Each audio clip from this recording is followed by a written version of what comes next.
अस्सलामुअलैकुम नाजरीन, programme fact matters के साथ मैं हूं सुजैन जहान खान। रिजर्व सीट्स के मामले पर सुप्रीम कोर्ट के आईनी बेंच के फैसले के बाद वफाक में इत्तेहादी हुकूमत मजीद मजबूत हो चुकी है। इस फैसले ने पाकिस्तान तहरीक इंसाफ को रिजर्व सीट से महरूम करने के बाद कौमी असम्बली में ये seats Pakistan people's party, Pakistan Muslim league Noon और JUI के नाम कर दी हैं। कौमी असम्बली में रिजर्व सीट्स की तादाद 22 है, जिनमें से 19 सीट्स ख्वातीन की हैं जबकि 3 सीट्स माइनॉरिटीज़ की हैं। आईनी बेंच के फैसले के बाद कौमी असम्बली में पाकिस्तान मुस्लिम लीग नून को 15 और पाकिस्तान पीपल्स पार्टी को 4 सीट्स मिलेंगी और यूं कौमी असम्बली में हुकूमती इत्तेहाद को मजमूई तौर पर 19 सीट्स मिलेंगी। इस फैसले के बाद हुकूमती इत्तेहाद की सीट्स की तादाद 214 से बढ़कर 233 हो जाएगी और यूं कौमी असम्बली में हुकूमती इत्तेहाद को 2/3 मेजॉरिटी भी हासिल हो जाएगी। दूसरी जानिब आईनी बेंच के इस फैसले को पाकिस्तान तहरीक इंसाफ ने मायूस कुन फैसला करार देते हुए अदलिया के म्यार पर सवाल उठा दिए हैं। चेयरमैन PTI बैरिस्टर गोहर ने जजेस साहिबान से अपील की है कि इंसाफ होता दिखाई देना चाहिए। अदलिया से हमें मायूसी हुई है। खान साहब ने इंसाफ के नाम पे ये तहरीक शुरू की है। 27 साल से इसके लिए कोशिश की। जब खान साहब ने इसकी बुनियाद डाली तो रूल अपला और जुडिशरी कारकर्दगी में पाकिस्तान 9वें नंबर पे था। आज पाकिस्तान 129 नंबर पे है। इसका मतलब यह है कि इंसाफ का हसूल आज जितना मुश्किल है 1996 में इतना मुश्किल नहीं था। अफसोस के साथ कहना पड़ता है, जब दुनिया ने हर फील्ड में तरक्की की, बदकिस्मती के साथ पाकिस्तान के अदलिया और जुडिशरी में कोई प्रोग्रेस नहीं आ सका। नाजरीन, हुकूमती इत्तेहाद मजीद मजबूत हो चुका है। इससे कबल हमने देखा था कि 2 रोज़ पहले तक तमाम तरह एतराज़ात, इख्तलाफात और बजट का रास्ता रोकने की धमकियों के बावजूद पाकिस्तान पीपल्स पार्टी बजट की मंजूरी के वक्त हुकूमत के साथ खड़ी हो गई थी। 10 जून को यह बजट पेश हुआ था तो इसके बाद हुकूमत के इत्तेहादी जमात पाकिस्तान पीपल्स पार्टी ने इस बजट पर शदीद तहफ़्फ़ुज़ात का इजहार किया था। पाकिस्तान पीपल्स पार्टी की जानिब से इस बजट को अवाम दुश्मन बजट करार दिया गया था। इसमें आम आदमी के लिए कोई रिलीफ नहीं है। इस बजट के पास होने से पहले पहले हम एक मुल्कगीर एहतजाज का ऐलान करेंगे, जिसमें हर जगह के ऊपर हम जाएंगे और उसकी फिर जिम्मेदारी हमारे ऊपर नहीं होगी, हुकूमत के ऊपर होगी। माली मुश्किलात हैं तो सिर्फ मजदूरों के लिए, गरीबों के लिए, किसानों के लिए, पेंशनर्स के लिए है। आपके लिए, हुक्मरान तबकात के तमाम हिस्सों के लिए कोई माली मुश्किल नहीं। वहां पे हर जगह पे आपने अपने बजट में इजाफा कर। इसके बाद अचानक हालात बदल गए, जज्बात बदल गए और पाकिस्तान पीपल्स पार्टी ने इस अवाम दुश्मन बजट को मंजूर करवाने में हुकूमत का साथ देने का ऐलान कर दिया। While the budget may not be perfect, it has incorporated some, if not all, of the Pakistan People's Party input, and my party will be supporting the federal budget. नाज़रीन, बजट की बात करें तो 10 जून को पेश होने वाला बजट और 26 जून को मंजूर होने वाले बजट में कोई खास फर्क नहीं है। सैलरी क्लास पर टैक्स में कोई तब्दीली नहीं की गई। प्रॉपर्टी पर टैक्स की परसेंटेज भी वही है जो बजट पेश करते हुए तजवीज़ की गई थी। ताहम इस तरमीमी बिल में सिर्फ सोलर पैनल पर लगाए गए टैक्स को 18% से कम करके 10% किया गया है। यानी पेश होने वाले बजट और मंजूर होने वाले बजट में कोई विजिबल डिफरेंस नहीं है।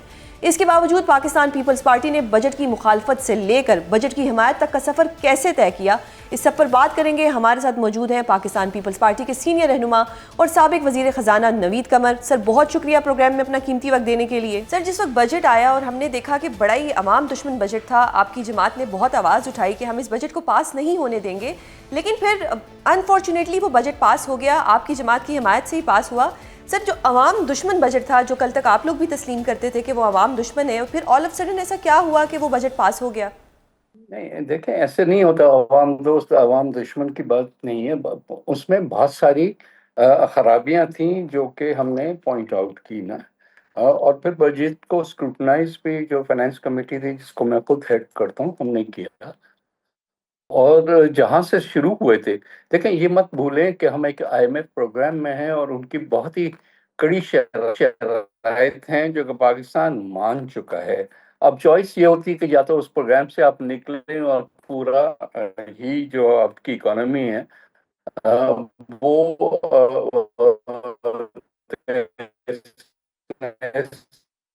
हो जाए, या फिर आप तक की थी मसलन ये कि हमारे जो ये एक तरफ हम कह रहे हैं क्लीन एनर्जी की तरफ और सस्ती बिजली की तरफ जाने का, दूसरी तरफ सोलर पैनल्स पे इन्होंने जो है 18% सेल्स टैक्स लगा दिया।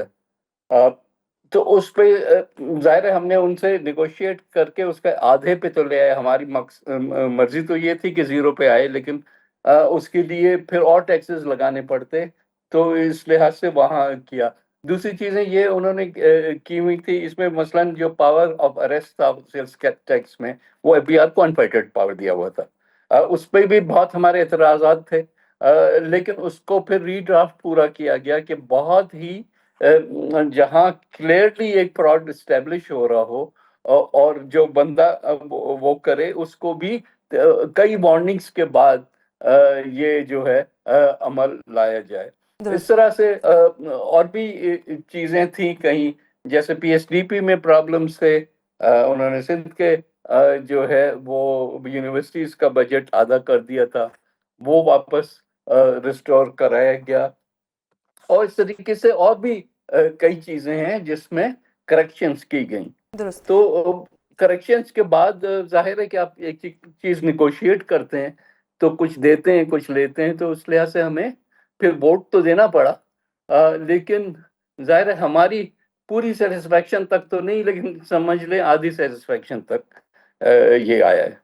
सर अगर मैं वैसे थोड़ा सा पास्ट को देखूं तो उसमें हमने देखा है कि पीपल्स पार्टी जितनी भी हुकूमत की कोई ऐसी पॉलिसीज़ होती हैं उनको क्रिटिसाइज़ करती है, लेकिन फिर एक टाइम पे आके उनके साथ ऑन पेज भी हो जाती है। तो ये थोड़ा आवाम के लिए थोड़ा सा डाइजेस्ट करना मुश्किल होता है, क्योंकि सर आप लोगों का जी नहीं, लेकिन समझे ना कि इशू क्या है। इशू ये है कि या तो हम निकल जाएं पूरे प्रोसेस से और हम इस पार्लियामेंट को कोलैप्स होने दें, और फिर हम एक नए सिरे से नए इलेक्शन प्रोसेस में जाएं। अब जब तक के सारी चीजें इन लाइन नहीं आती, तो रोज रोज डिस्टेबलाइज करना भी तो मुल्क के लिए अच्छा नहीं होता ना। तो आपको एक स्टेबिलिटी भी रखनी है, लेकिन जाहिर है कि जितनी भी बेहतरी करा सके हम वो कराने की कोशिश करते हैं। दुरुस्त। सर आपकी पार्टी का जो एक मोटो है वो यही है, रोटी कपड़ा और मकान सरचश्मा अवाम। लेकिन अभी तो सर रोटी खरीदना भी लोगों के बस से बाहर हो गया है। इस दफ़ा ईद पे भी लोगों ने कुर्बानियां नहीं की। और अगर मैं बजट की बात करूं तो ये लोग तो अपनी तनख्वाहें बढ़ा रहे हैं, 600% तनख्वाहों में इजाफे हो रहे हैं। तो फिर आम आदमी क्या करेगा? और अब जो जिस तरह कल रिजर्व सीट्स का फैसला आया, उसके बाद तो मजीद इख्तियारात इनके पास आ जाएंगे, तो ये तो फिर सारे जो इनकी कानून साजी होगी वो भी इनके हक में होगी। तो जितना भी देखा जाए तो ये इन्हीं के हक में जा रहा है। पहले एक नहीं, देखें, अगर तो कोर्ट कोई फैसला देती है जो कि उनको फायदा होता है, हम भी खुश नहीं हैं टू बी ऑनेस्ट इस किस्म के फैसलों से, क्योंकि ये सारा वन साइडेड हो जाएगा। लोगों को आहिस्ता आहिस्ता रोजगार पे खुद लगें और फिर इस प्रोग्राम से वो बाहर निकलते जाएं, लेकिन जाहिर है कि उसमें वक्त लगेगा, फौरी तौर पे नहीं होगा, लेकिन कम से कम उसको उनको एक कफालत की हद तक तो जरूर पैसा मिलता रहे। और अनफॉर्चुनेटली हमारे मुल्क में क्योंकि इस किस्म के टाइट प्रोग्राम्स होते हैं तो पॉवर्टी लेवल्स भी बढ़ती हैं, तो उसको भी मिटिगेट करने के लिए इस प्रोग्राम की एक्सपेंशन की जरूरत है। दुरुस्त। सर आपकी जमात ने बहुत ज़्यादा पॉलिटिकल विक्टिमाइजेशन देखी है। अगर बीबी शहीद की बात की जाए तो वो मिलिट्री कोर्ट्स के खिलाफ थी। फिर जब मोहतरम जरदारी साहब को जेल में रखा गया तो जब वो उनसे मिलना चाहती थी उनको प्रॉपर हरेसमेंट का सामना होता था। जरदारी साहब को कैद तन्हाई में रखा गया, उनका इलाज नहीं होने दिया जाता था। भुट्टो साहब को फांसी दे दी गई। उसके अलावा जब बीबी शहीद भुट्टो साहब से मिलना चाहती थी तो उस वक्त उनको नहीं मिलने दिया जाता था। इवन बीबी शहीद ने यह भी कहा, they are punishing my husband to punish me. Sir आज वही सब कुछ इमरान खान साहब के साथ हो रहा है। आज उनकी अहलिया बीमार हैं, उनका इलाज नहीं कराया जा रहा। आज उनकी पार्टी के लोगों को उनसे मिलवाया नहीं जा रहा। तो ये तो हिस्ट्री रिपीट हो रही है और पीछे हाथ एक ही ताकत का है। जो नून लीग है वो कल तक आपको भी हरास करती थी, आज इनको भी कर रही है। और आज अगर आप उनके साथ हैं तो हमारा बतौर अवाम एक गिला आपसे बनता है कि ये तो इसी तरह पावर के नशे में हरासमेंट करते रहेंगे और ये कब तक होगा? तो बीबी हम बिल्कुल किसी सूरत में भी पॉलिटिकल विक्टिमाइजेशन को सपोर्ट नहीं करते, ना करेंगे। अब जाहिर है कि उनसे वक्तन पर वक्तन, स्पेशली लेजिस्लेटिव, क्योंकि वहाँ ही हमारा जो है, वरना तो हुकूमत वो है, कैबिनेट वो हैं, पॉलिसीज उनकी हैं, जो इम्प्लीमेंटेशन है वो भी उनकी है।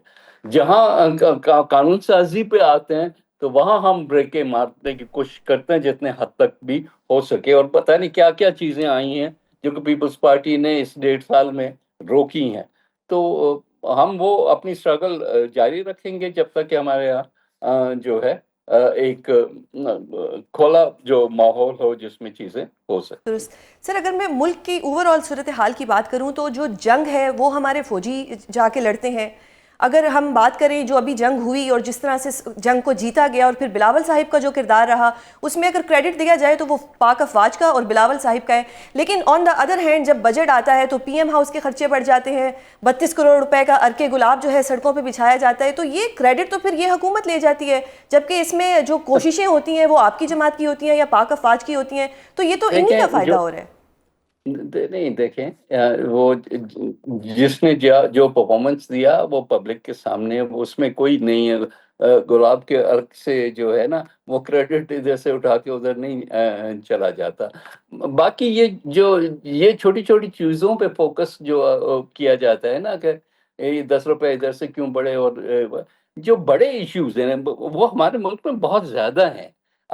यहाँ अरबों खरबों का जो है वो गैप्स होते हैं, उसको पूरा करने की जरूरत होती है। ये 10 रुपए इधर से उधर या पीएम हाउस का खर्चा क्यों इतना बढ़ गया, उससे कितने लोगों को रोजगार मिलेगा। सो लेट अस फोकस जहां फोकस की जरूरत है, और हमें अपने पूरे बजटिंग को बेहतर करने की जरूरत है। हमने इस दफा एक रिफॉर्म लाए थे जिसमें बजट की स्क्रूटनी जो है जो अवामी नुमाइंदों के सामने आई, क्योंकि पहले तक ये सिर्फ बजट आता था और हाँ ना करके और खत्म हो जाता था और सियासी तकरीरें होती थी। जी सर, जो इस वक्त सवात में एक वाकया पेश आया, इस पे वफाकी हुकूमत भी तनकीद कर रही है, आपकी हुकूमत भी तनकीद कर रही है। सर, हमेशा तनकीद होती है लेकिन कुछ बेटरमेंट के लिए, डेवलपमेंट के लिए काम नहीं होता, और ऐसा नहीं हुआ कि नॉर्दर्न एरियाज़ में ऐसा हादसा पहली बार हुआ है, पहले भी होता रहता है। तो सर, ये कब तक चलेगा? कब तक आवाम जो है, अगर कोई टूरिस्ट वहाँ जाएंगे और वो इस तरह हादसे का शिकार हो जाएंगे तो पाकिस्तान में तो टूरिज्म बचेगा ही नहीं। नहीं खैर, हम भी एक्सट्रीम बातें तो ना करें। बात बहुत ही अफसोसनाक भी वाकया है, और डेफिनेटली उसके लिए मोबिलाइजेशन जो थी उनके, खासकर रेस्क्यू वाले साइड पे काफ़ी चीज़ें जो हैं बेहतर हो सकती थी। फौज को बुलाया जा सकता था, हेलीकॉप्टर्स का इस्तेमाल किया जा सकता था, जो कि टाइमली तरीके से नहीं हुआ। And I think people should be taken to task for that. बहुत शुक्रिया सर, प्रोग्राम में अपना कीमती वक्त देने के लिए। नाजरीन, बात करेंगे 12 जुलाई 2024 के फैसले से लेकर 27 जून 2025 के फैसले पर, और पीटीआई के जो अंदर इख्तलाफात हैं उस पर हमें ज्वाइन किया है सीनियर सियासतदान फवाद चौधरी साहब ने। सर, बहुत शुक्रिया प्रोग्राम में अपना कीमती वक्त देने के लिए। अब सर, अगर मैं बात करूं कल जो हुआ, आपकी जो रिजर्व सीट्स थी उन पे पहले 12 जुलाई को एक फैसला आया 2024 को, फिर कल एक फैसला आ गया। ऐसा शायद पहली बार ही हुआ होगा कि सुप्रीम कोर्ट के 2 फैसले आए होंगे जिन पे 2 दफ़ा वजाहतें भी आई होंगी, लेकिन पहली वजाहतों के ऊपर अमल नहीं हुआ, और फिर जो अब फैसला आया है 1 साल बाद, उसके ऊपर फ़ौरन अमल हो जाएगा। किस तरह से देखते हैं सारी सूरत हाल को बतौर वकील? बस वो मैंने कल शेयर भी एक जो है वो ट्वीट किया था ना उनका, कि वो बीए किया, नौकरी मिली, पेंशन दी और मर गए। यही हमारे जज साहब कर रहे हैं असूली तौर के ऊपर। तो देखिए, आई थिंक इस फैसले का पॉलिटिकल इम्पैक्ट क्या होगा, मेरा नहीं ख्याल। जब ये नहीं था तो भी तो 26वीं आईनी तरमीम उन्होंने करा ही ली थी। ये हुकूमत कोई पार्लियामेंट के ऊपर तो नहीं बैठी हुई ना, ये तो डंडे के ऊपर बैठी हुई है। तो डंडे के ऊपर वो बाकी काम भी करा लेते हैं। बट द ओनली प्रॉब्लम है इसके, जो पाकिस्तान के जुडिशल सिस्टम को नुकसान पहुंच गया है, पाकिस्तान के आईनी इदारों को नुकसान पहुंच गया है। परसेप्शन बनते हुए बड़ा टाइम लगता है, और तबाह होते हुए आपको पता है कोई टाइम नहीं लगता। सो अनफॉर्चुनेटली जो सुप्रीम कोर्ट को नुकसान पहुंचा है, अदालती निज़ाम को नुकसान पहुंचा है, that will now take a long time to recover. सही। तो सर, ये अभी कल एक हमने मुकालमा सुना हामिद खान साहिब के दरमियान और जजेस के दरमियान। अक्सर इस तरह की नोक झोंक हो जाती है वकला में और जजेस में, लेकिन कल जो एक सूरत हाल थी, आप भी उससे वाकिफ़ होंगे, उसको आप किस तरह से देखते हैं कि जजेस जो थे वो एक तरफ हामिद खान साहिब थे, एक तरफ हमारे 10-12 जजेस थे? क्या इस तरह पहले भी होता रहा है, या ये कोई ख़ास वजह थी कि हामिद खान साहिब को कॉर्नर करने की कोशिश की जा रही थी, ऑल्दो कि वो कॉर्नर नहीं हो रहे थे, वो भरपूर उसका जवाब दे रहे थे? तो क्या ऐसा होता है या ये पहली दफ़ा ही हुआ है? नहीं, वो तो चूंकि ये जजेस पहले लगवाने में हामिद खान साहब ने बड़ा जो है वो रोल अदा किया था, और उसकी वजह से अब फिर जजेस जो हैं वो जब उनके खिलाफ बोले हैं तो उनका एक आपस का चल रहा था। लेकिन देखिए ना, इस तरह से ये केस नहीं लड़े जाते जिस तरह से पीटीआई लड़ी है। अब आपको याद होगा कि जब पैनामा का केस आया था तो आप देखेंगे वो पीटीआई ने इमरान खान जो थे वो कोई जल्दी जागने वाले आदमी नहीं थे, लेकिन वो रोजाना सुबह 9 बजे सुप्रीम कोर्ट पहुंचते थे। वो बताते थे कि आज क्या बात होनी है, टीवी के ऊपर तय किया जाता था किस किस ने जाना है, हमारा नैरेटिव क्या है। और उसको एक मीडिया को, कोर्ट को पूरी तरह से एंगेज करना जो है वो वहाँ उस वक्त हम लोगों ने, लीडरशिप ने इमरान खान साहब के साथ मिलके उसको पूरा एक प्लान किया था और बड़ा अच्छा एग्जीक्यूट हुआ था। इस दफा आपने देखा कि आप बातें आप कर रहे हैं कि इस्लामाबाद बार के जजेस की, और आप कह रहे हैं जुडिशरी में और ये वो, और हम वकला में बड़े पॉपुलर हैं। अकेले सलमान राजा और हामिद खान जो है ये लीडर हैं पीटीआई के, मेरा ख्याल है इनके साथ 10 वकील भी नहीं गए अदालत में। एक बार का लीडर आपको बाहर नहीं मिला, किसी बार का प्रेसिडेंट वहां पे नहीं आया, किसी बार का सेक्रेटरी जनरल वहां पे नहीं आया। सो जो the lack of political maturity is so evident in PTI leadership के उसका बहुत नुकसान पहुंचा है। तहरीक इंसाफ को तो पहुंचा ही पहुंचा है, खान साहब को भी बहुत पहुंचा है। 2 साल 2.5 साल हो गए हैं उन्हें जेल में। वो ही don't deserve to be in jail. वो बड़े पाकिस्तान के लोगों की इस वक्त अगर दिल की कोई धड़कन है तो इमरान खान है, लेकिन इतनी पॉपुलैरिटी के बाद भी इतनी मीडियोकर पॉलिटिक्स है पीटीआई की कि वो इमरान खान अब तक जेल में है। तो सर आपने कहा कि उस वक्त जब पनामा का केस था, खान साहिब सुबह 9 बजे जाते थे, उस वक्त लीडर्स भी उनके साथ होते थे। वो तमाम लीडर्स अब कहाँ गए? अभी भी तो पीटीआई एग्जिस्ट कर रही है, बेशक पीटीआई को फुली कॉर्नर कर दिया गया है, तो अब ये लीडर्स कहाँ पे हैं? अभी भी तो खान साहिब के वोट पे ही आके ऐवानों में बैठे हैं, सैलरीज भी ये लेते हैं। तो फिर क्या 10 वकला चले, 5 वकला ही पहुंच जाते? अगर वहां पे चले होंगे, मैं ये नहीं कहती कि बिल्कुल नहीं होंगे, अगर थे तो कोई नजर क्यों नहीं आया? कोई उस तरह से कोई मतलब क्यों किसी ने आके कोई प्रेस कॉन्फ्रेंस नहीं की? वाकई एक सलमान अकरम राजा साहिब और हामिद खान साहिब थे, तो ये क्या पीटीआई आपस में ही लड़ पड़ी है, या बस पीटीआई को ऐवानों में बैठने का शौक था और जो लोग बैठे हैं वो खुश हैं कि ठीक है इमरान खान आता है, आए नहीं आता ना आए, हम तो बैठे हैं? देखिए सर, पहले बात तो ये कि पीटीआई तो उस तरह से है नहीं ना। पीटीआई की जो लीडरशिप थी उसको ठुड्डे मुक्के मार के जेलों में डाल के इधर उधर करके वो तो फारिग कर दिया। पीटीआई तो देखे ना, परवेज खट्टक हो गए, फैसल वाडा हो गए, असद उमर हो गए, इमरान इस्माइल हो गए, शाह महमूद कुरैशी साहब हैं, एजाज चौधरी हैं, हमाद अजहर है, असलम इकबाल हैं, मुराद सईद हैं, ये लोग पीटीआई है ना। ये जो मौजूदा लोग हैं इनका तो पीटीआई में अजनबी हैं, इनको उतना कुछ लोग जानते नहीं हैं। और इन्होंने अपनी जो सलाहियत है वो ये बता नहीं सके। इतने दिनों में आए थे, उनको चाहिए था केसेस को प्लान करते। ये तो देखे ना, बड़ी इंपॉर्टेंट चीज होती है कि अगर आप प्रेस कॉन्फ्रेंस करते हैं तो उसका मूड पॉइंट क्या होगा। आप शिबली को तो नहीं समझ के क्या करना है, या सलमान राजा को, या अपना गौहर, ज्यादा इनमें अक्लमंद आदमी है, बेहतर आदमी है, लेकिन सच्ची बात है पॉलिटिकल एक्सपीरियंस तो उनका भी नहीं है। So PTI is actually stuck between in I think in a very bad situation, जहाँ पे उनके जो बाहर लीडरशिप है उसको तो बिल्कुल समझ ही नहीं है कि आखिर करना क्या। सही। तो सर अगर पीटीआई की ये सिचुएशन है कि वो अभी तक कुछ भी नहीं कर सके खान साहिब के लिए, तहरीक की बातें होती थी, पिछली ईद से हम सुन रहे थे ईद के बाद एक तहरीक आएगी, कितनी ईदें गुजर गई, कोई तहरीक नहीं आई। तो फिर जो रिजर्व सीट्स थी, क्या आपके लोग रिजर्व सीट्स डिजर्व करते थे? जो मौजूदा लोग ऐवानों में बैठे हैं वो कुछ नहीं कर रहे इमरान खान के लिए, तो क्या ये मजीद लोग आके कुछ कर सकते थे? पार्लियामेंट की कोई अहमियत नहीं है, ना ही कोई पार्लियामेंट के अंदर कोई डिबेट होती है, या आप कहें कि पार्लियामेंट के फैसलों की कोई अहमियत है, कैबिनेट के या प्राइम मिनिस्टर के फैसलों की कोई अहमियत है। Prime minister is non existent. उन्होंने तो बिल्कुल, आप समझिए कि एक इनविजिबल किस्म के ऑफिस है, जिसकी कोई जो है वो हमें पॉलिसी में तो बिल्कुल उनको समझ नहीं आ रहा कि वो कहाँ खड़े हैं।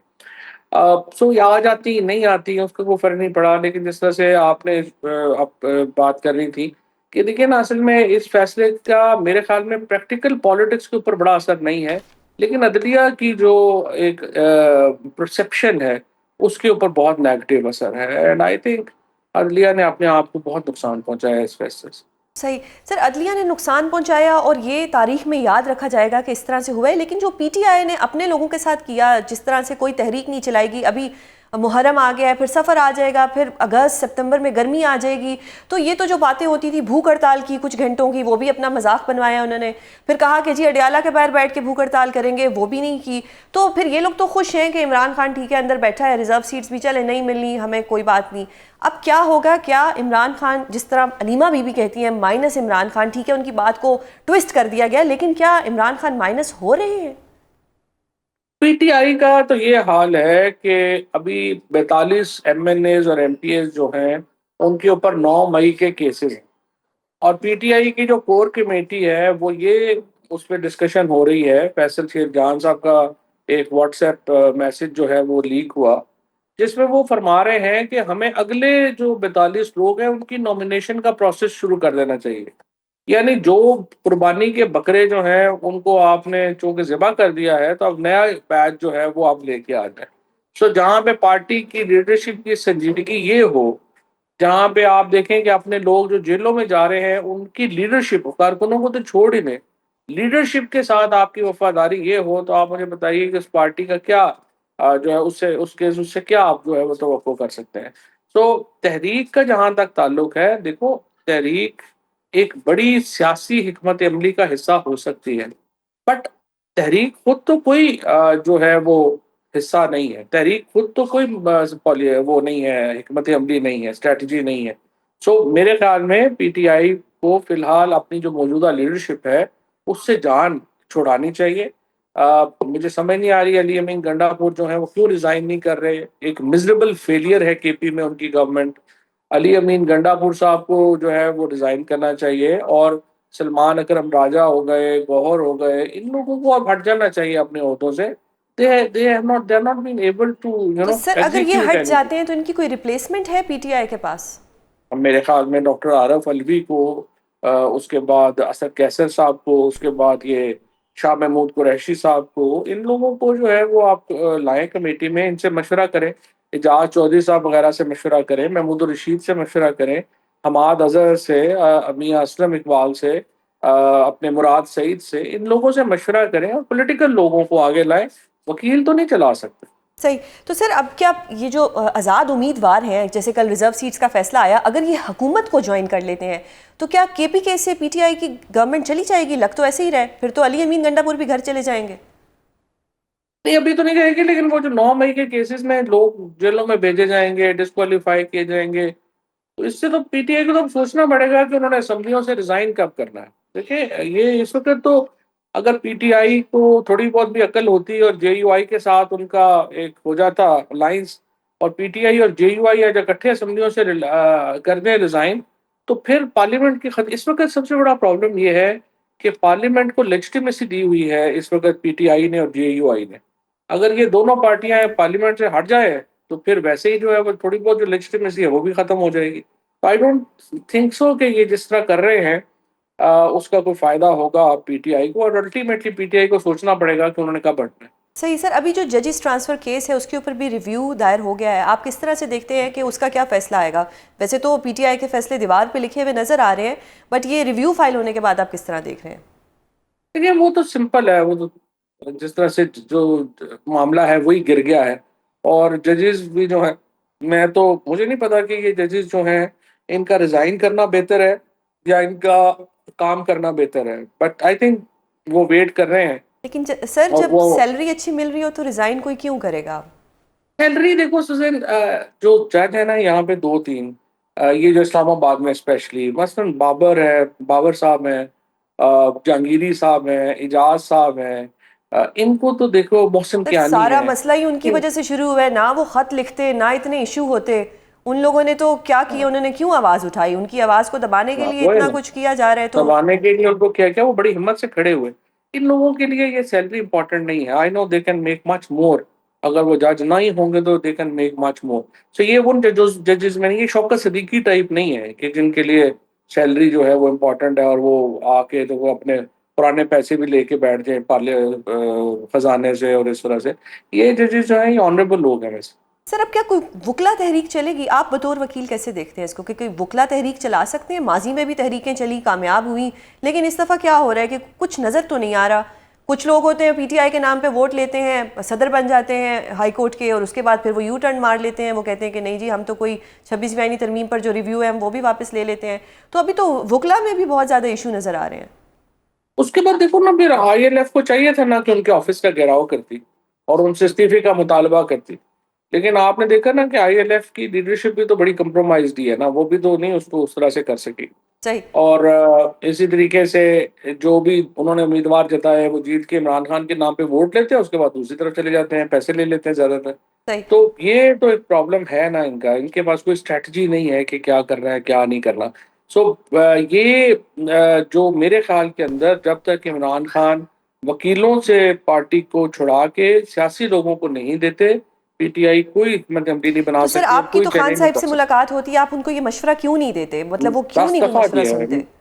नहीं नहीं सुनते नहीं है वो, तो उनकी मर्जी है, सर लेकिन अभी मशवरा तो मैंने खबर आपको एक दिया ये भी बार आई बार है कि बुशरा बीबी की तबीयत बहुत ख़राब है, तो क्या अब जो पीटीआई है, क्योंकि आपकी भी वो जमात रही है, क्या अभी इसमें ऐसे लोग मौजूद हैं कि कोई ऐसा एहतजाज कर सकें कि बुशरा बीबी तक कोई डॉक्टरों की रसाई हो या कोई मेडिकल रिपोर्ट सामने आए जिससे पता लगे कि उनकी तबीयत इस वक्त कैसी है?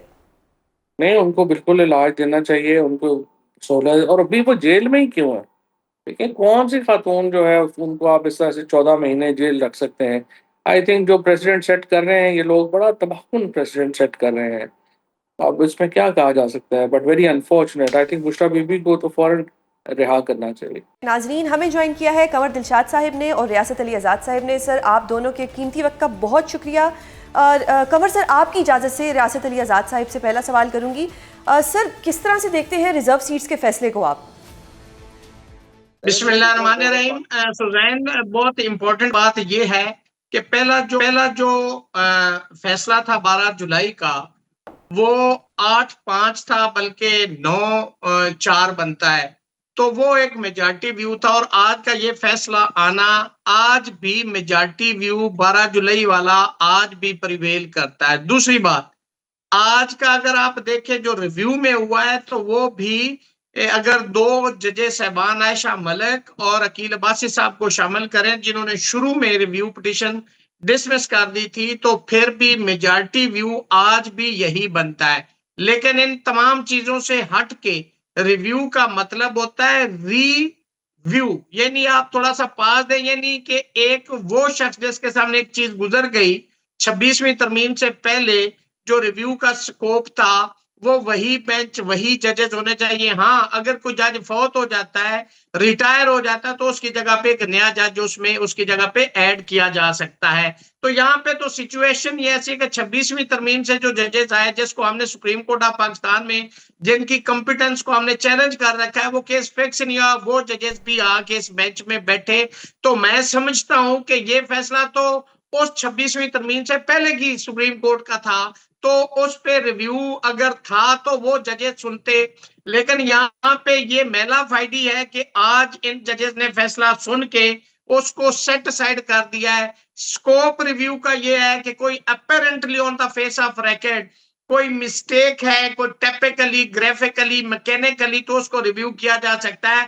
Finding of the judgment, first time मैंने in the history of judicial of the world as well as of Pakistan मैंने ये देखा है कि रिव्यू के अंदर जजमेंट को सेट साइड कर दिया गया है, जबकि अगर कोई फैसला अपील में चैलेंज होता है, चूंकि उसमें फैक्ट्स को भी देखा जाता है, उसमें लॉ पॉइंट्स को भी देखा जाता है, उसको तो सेट साइड किया जा सकता है। रिव्यू में मैंने पहली दफा देखा है, सही। जिससे मैं समझता हूँ कि पाकिस्तान की अदलिया, जो जी। कि जस्टिस मुनीर, नसीम हसन शाह और काजी फायज ईसा, उनकी याद ताजा कर दिए दोबारा इस सुप्रीम कोर्ट ने ये रिव्यू के फैसले ने। सही सर, आपका पॉइंट आ गया। मैं कंवर सर आपकी तरफ आती हूँ कि पहले इलेक्शन कमीशन जो है वो पीटीआई को मखसूस नशिस्तों के लिए थोड़ा सा करता है, इशू करता है, फिर 12 जुलाई का एक फैसला आता है, फिर उस पर ईसीपी जो है वो वजाहतें भी मांगता है, फिर 14 सितंबर को वजाहत आती है, शायद वो ईसीपी को समझ नहीं आती, 18 अक्टूबर 2024 को वजाहत आती है, वो भी समझ नहीं आती।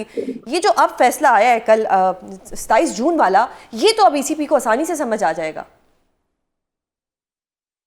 इसमें बड़ी बड़ी अहम बात ये हुई है कि देखें, 26वीं अमेंडमेंट के बाद सुप्रीम कोर्ट ऑफ पाकिस्तान 2 हिस्सों में तकसीम हो गई है। एक पहला जो है वो चीफ जस्टिस ऑफ पाकिस्तान है, जिनके पास बड़े महदूद किस्म के इख्तियारात हैं फौजदारी के, सिविल कोर्ट्स के। अब सबसे बड़ी अहम जो अदालत बनी है वो बनी है आपकी कॉन्स्टिट्यूशनल बेंच। इनके जो चीफ जस्टिस हैं वो बड़े पावरफुल है, वो तमाम जितने भी कॉन्स्टिट्यूशन के मामलात हैं वो इनके बेंच को मुंतकिल हो गए हैं। अब जहां तक के सवाल ये पैदा होता है कि आइन और कानून के हवाले से अगर हम बात करें, तो आइन और कानून में जिक्र किया हुआ ना, आपका आर्टिकल 51 क्या कहता है? आर्टिकल 106 में भी डेफिनेशन दी हुई है कि जनाब इलेक्शन कमीशन पाकिस्तान जो है वो सीटों की नशिस्तें जो है वो तकसीम कर सकता है। इसी तरह प्रोपोर्शनल रिप्रेजेंटेशन। हाँ नहीं, आप देखें ना, तो इलेक्शन एक्ट 104 क्या कहता है, उसमें भी 104, यही है 105। कि जनाब सीटें हो जाएगी।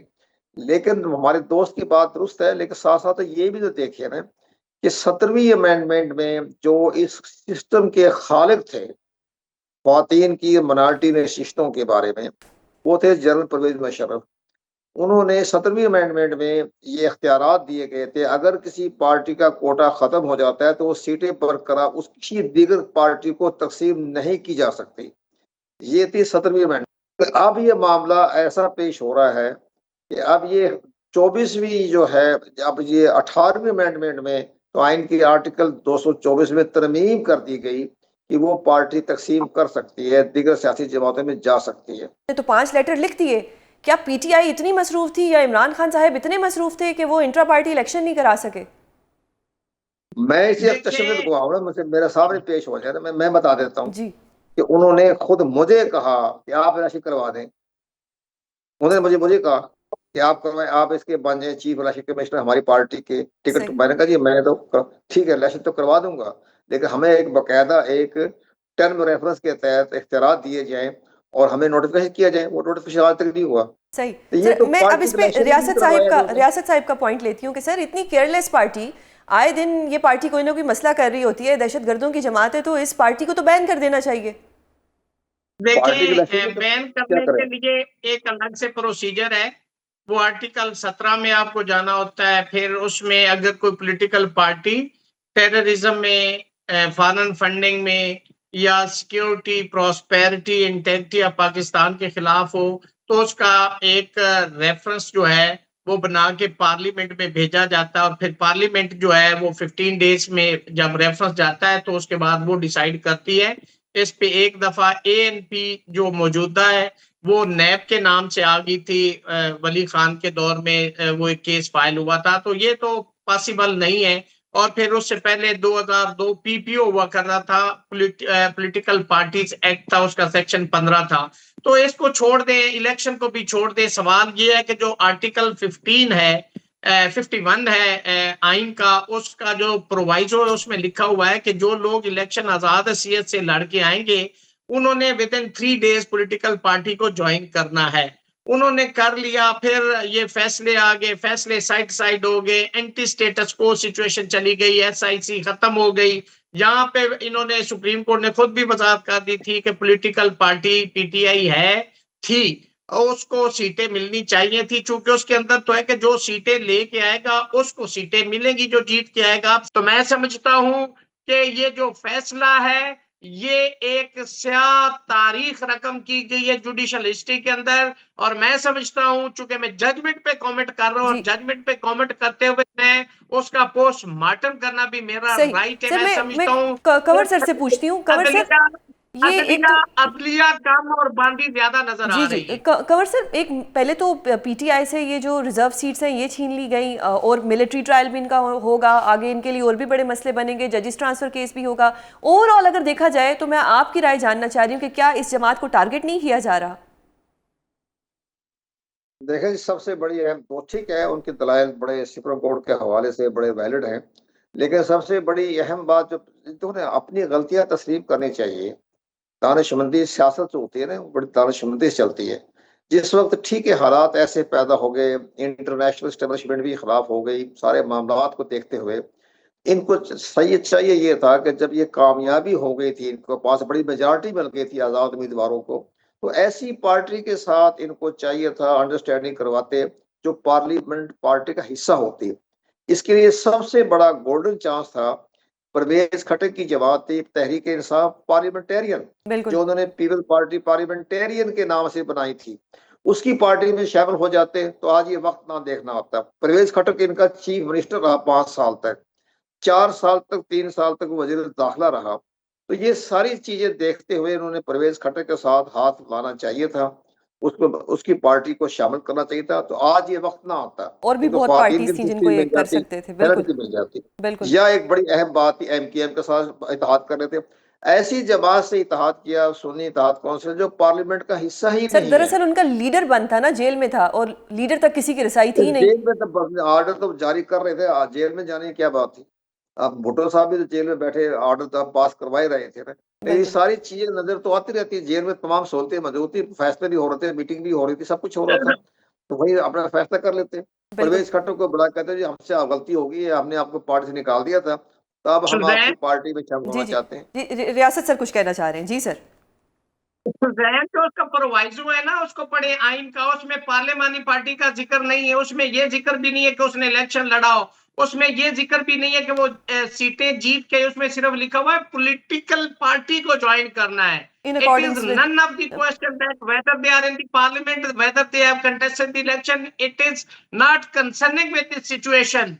तो मैं समझता हूं कि उन्होंने एक पॉलिटिकल पार्टी को ज्वाइन किया था, जो बाय विर्चू ऑफ 12 जुलाई जजमेंट सुप्रीम कोर्ट ने इलेक्शन कमीशन का फैसला भी सेट असाइड कर दिया और फिर हाई कोर्ट का भी कर दिया, और उस पे 1972 सुप्रीम कोर्ट आसमा जिलानी केस और 2007 सुप्रीम कोर्ट तसद्दुक जिलानी की जजमेंट है, और 2024 सुप्रीम कोर्ट है कि अगर बुनियादी तौर पे कोई इलीगल ऑर्डर है या कोई फाउंडेशन इलीगल है, उसके ऊपर कोई भी सुपर स्ट्रक्चर बनाया जाएगा वो इलीगल है। तो मैं समझता हूं कि बुनियादी तौर पे सुप्रीम कोर्ट ऑफ पाकिस्तान की वो जजमेंट तो आर्टिकल 189 के तहत बाइंडिंग थी इलेक्शन कमीशन पे। आज बहुत चेयरमैन इलेक्शन कमीशन जो है वो उसकी डेट गुजर गई हुई है, वो रिटायर हो गया हुआ है, लेकिन ये एक ऐसा टॉपिक है कि इसमें हम जितनी डिस्कशन करें, सुप्रीम कोर्ट ने कल अपना जो फैसला देना था, जो कि वो 12 जुलाई को भी दे चुकी थी, और फिर कल 27 जून 2025 को भी एक फैसला आ गया। अब इस पे हमेशा डिस्कशन की जाएगी, क्योंकि हमेशा ये याद रखा जाएगा कि किस तरह से सुप्रीम कोर्ट के 2 फैसले आए थे, एक पे अमल दरामद फौरन हुआ और एक को रद्दी की टोकरी में फेंक दिया गया।